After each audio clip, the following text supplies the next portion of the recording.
Y'all want to hear something real crazy? So when I was about 8 or 9, yeah, I was about 8 or 9 years old, my older cousin, Anjali, I'm going to actually tag her in this video when I'm done.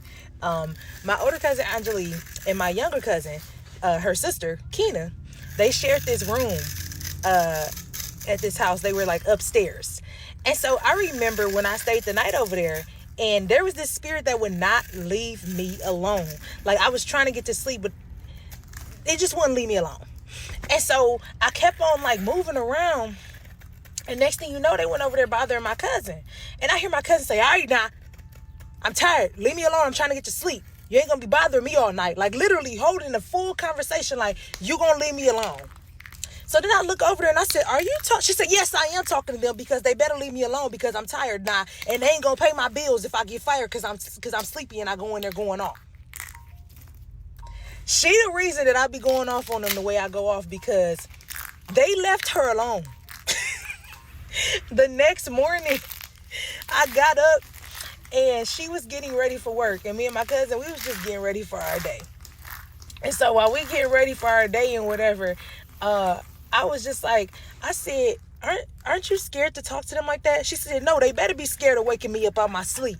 That's what they better be scared of. She said, nah. She said, now next time they come over there messing with you, go off on them. I bet you they won't bother you again. I bet you they won't bother you again.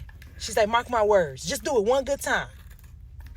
I'm like, she real life crazy. But she didn't lie. Because every single time a spirit bothered me after that, I did say something, but it was this one spirit I ran into where I noticed that you can't do it to every single one of them. Because, you can't do it to every single one of them. But some of them, you can go off on them. All right? But now as an adult, you know, and when I watch her, when I go to my uncle's house, you know, and me and my cousin Anjali, like, I remember we was sitting in the kitchen at my uncle's house. We were sitting in the kitchen. And when we were sitting in the kitchen, there was this man. And my daughter was just like, she said, it's a man out there. And I was like, ain't no man out there. I don't see nobody. My uncle was like, yeah, it's a man out there. Yeah, he walking back and forth. He going back and forth. And so me and my cousin Anjali, we just looked at each other and we said, Next thing you know, my daughter, it's time for us to go to the car. So we're about to leave out and go to the car. My cousin Anjali had told her, what I tell you to tell that man if he try to bother you when you go out there. My daughter told me, so you said if you don't back up. I said, why is you telling her to tell him that? So we go outside, we go into the car, and the man, I don't know if he was walking towards her or not, because I guess he only was revealing himself to her. Why, when we walking towards the car, my daughter like, back up. If you don't back up. I said, girl, stop for that man follow us home. This story time is absolutely insane. I don't know if I should call the police or if I should pray for you. I don't know. So this woman says that her father has always been a little socially awkward, and she just thought it was because he didn't do well with people.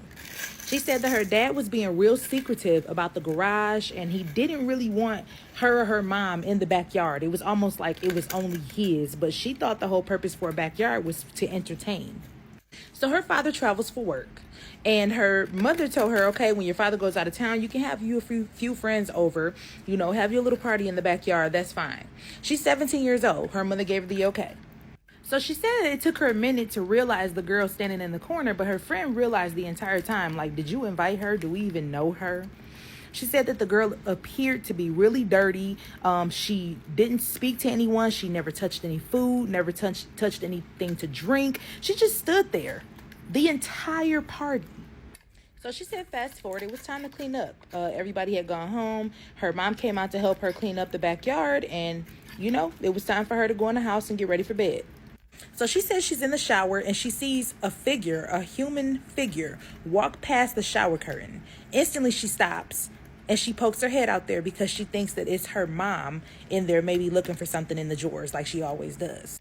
But instead, to her surprise, she looks down and there's the girl that was standing outside in the backyard next to the garage, crouched down. She's squatting down outside of the bathtub. So she screams for her mom. Her mom comes in there, and then The girl is no longer in there. So, of course, she feels like she has to play it off and was like, oh, sorry, I thought I saw something. But she said deep down she felt really crazy. So she never mentioned it to her mom. So now she says she's getting dressed for bed. She went ahead, she laid down. And while she's laying down, she said that she heard like something drop. She puts her head up. She scans the room. There's nothing there. So she went ahead and she slid her sleeping mask over her eyes and she laid down in the bed. So then she says that after she laid back down and she slid her sleeping mask back over her eyes, she said that she felt somebody slip into the bed with her. Now, she said that she slid her mask back up and she slowly glanced over. And when she did that, she said she saw the girl out the corner of her eye. And the girl sat up in the bed and then grabbed her face. She said when the girl grabbed her face that she couldn't move and she just sat there. But she said that she saw a glimpse of what happened to her. And she can see that the girl was buried, but she does not know where and she didn't see who did it. So now it's the next day and she pretty much chalked all of it up to it was a bad dream. Fast forward to now her dad is back home from out of town and she says that he was acting weirder than normal. She says that she watched him from her window and he was in the garage for a really long time, but she said that he was due to go out of town again in like another week or so. So she was more than excited to snoop around in there to see what the heck was going on. So fast forward to the dad is out of town again. It's a week later. She goes out to the garage. And when she goes out to the garage, she said that she wasn't able to pick the lock, but she was able to bust the glass. And she went ahead and crawled through. Girl, you weren't worried that your dad was going to ask who bust my glass? Like, what the hell? She said, just F it, huh? All right. So then she said she was able to get in the garage. And when she got in there, she said it was a lot of things like that a normal businessman wouldn't have. Like, why do you have a lot of shovels? She said that he had a lot of chemicals in there. Just things that someone in his business wouldn't have. So fast forward to now, she says she's inside the house and the girl shows up again. But this time she said that she tried not to be too scared. She said she just sat there to see what the girl did. Now she said this time around, the girl tried to spell something out to her, but she still didn't understand because the girl wouldn't speak to her. So she said that the girl drew on her wall, help, and backyard. Now, she said that she was trying to put two and two together, but she said that she knew she couldn't talk to anybody about this except for one person. And that's her brother who's away at college, and he would be due to come home anytime. So fast forward to the brother's home now, and she went ahead and told him what she had been experiencing, and he pretty much just was like, okay, I don't believe it, but if you feel that strongly about it, I'll help you. So she went ahead and she told him like, okay, I really want to dig in the backyard.